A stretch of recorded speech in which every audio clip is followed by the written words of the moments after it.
Yesterday, I got a bee in my bonnet. Isn't it a funny expression? But so appropriate, right? Like having a bee buzzing around your head. I don't usually just have one. I usually have many. And that's kind of what this podcast episode is about. It's about ADHD, nervous system, and many buzzing bees around my head. And the connection to chronic fatigue, which many people don't understand. The Fatigue to Flow podcast offers a deep, transformative approach to healing burnout and chronic fatigue. Going beyond surface level fixes like stress management or supplements, we explore the real roots, nervous system imbalance, harmful psychological patterns, and the mind-body connection. Chronic fatigue isn't just a condition, it's an opportunity for awakening to your greatest self. Each episode blends personal experience with practical tools. If you're ready for lasting vitality, joy, and flow, this episode is for you. So let's go back. So I got a bee in my bonnet that we would pick gooseberries because we've got so many gooseberry plants on this beautiful plot of land that we live on. And it actually started off with, okay, so with ADHD, for those of you who don't know, we can be kind of impulsive. And my husband, my son, and I are all ADHD, and my daughter's also beautifully neurodiverse as well, neurospicy, but not ADHD. And look, also just to be upfront right now, I don't really like labels so much, but because people can relate to labels, I use them. I think at the end of the day, neurodiversity is all around sensitive nervous systems, and that's what's most important to understand. Anyway, I digress.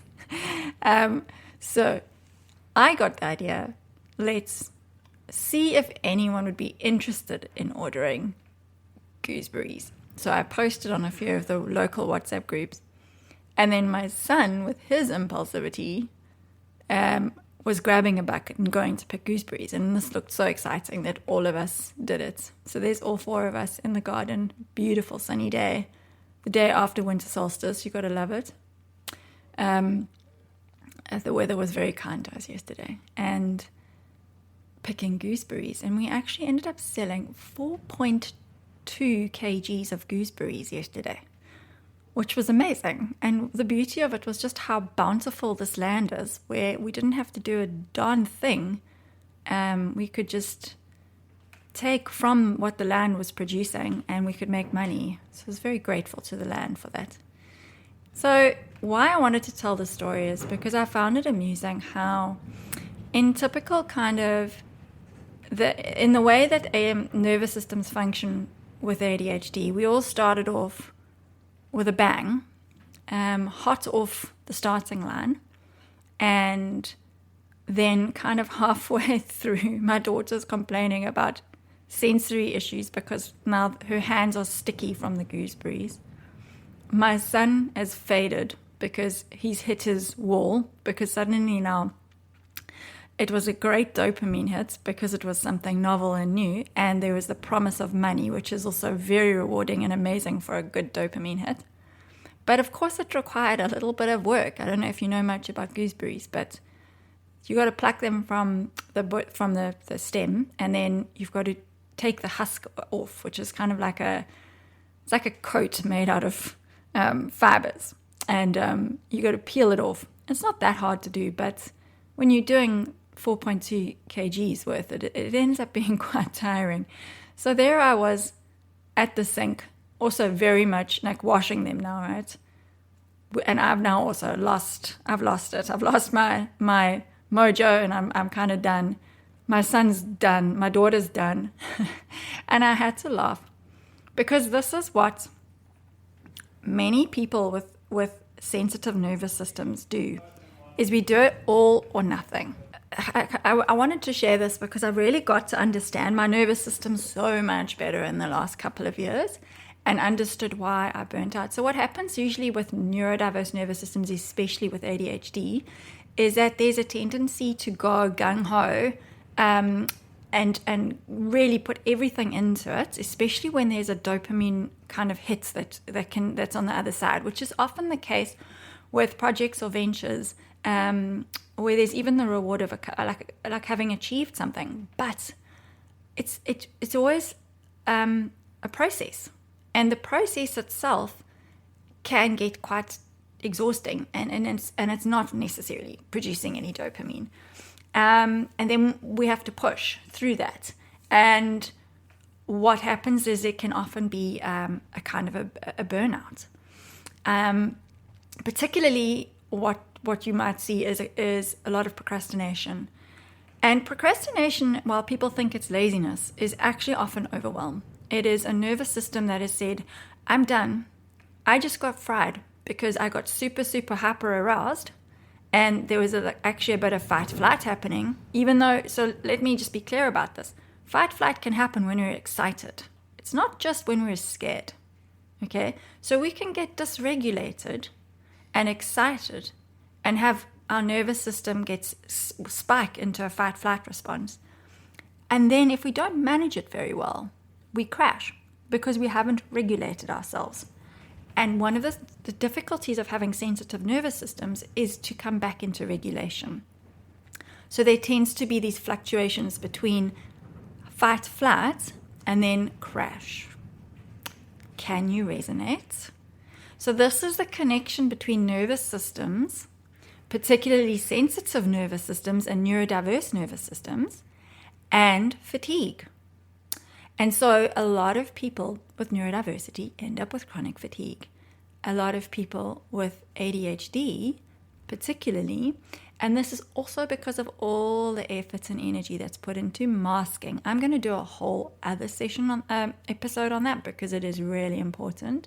I just wanted to because I got a bee in my bonnet again now with this episode, and I wanted to honor the bee and just record this while it was buzzing around. I just wanted to just drop this little snippet about recognizing that dysregulation and recognizing how often you may be dysregulated and you don't even know. And the importance of using regulation to bring the nervous system back into a state where we can produce energy, because this is the other part. We cannot produce energy efficiently when we are in an activated nervous system state, because all our resources are going into survival, whether it is fight, flight, or whether it is shut down to preserve energy. And so we cannot be in an optimum state of health and creating energy. And this goes right down to cellular level, right down to the mitochondria. I'm going to do a lot more on this, but just bringing this into awareness. I'd love to know if this resonates with you. Is it possible that you have a slightly dysregulated nervous system and tend to kind of do everything all or nothing, and that you may crash because you're actually often in a bit of a fight-flight state, and your nervous system doesn't quite know how to regulate very well? And this also means we battle to tolerate things that are new, things that are uncertain, where other people who have more regulated nervous systems might have a little bit of a spike in cortisol, adrenaline, that would swiftly then sort of settle for them. But for those with more dysregulated or sensitive nervous systems, anything that's new or novel, as much as it can create dopamine because it's exciting, it's also the nervous system doesn't like anything that's new. It views anything that's new as scary. So there's a fight flight that happens around that too.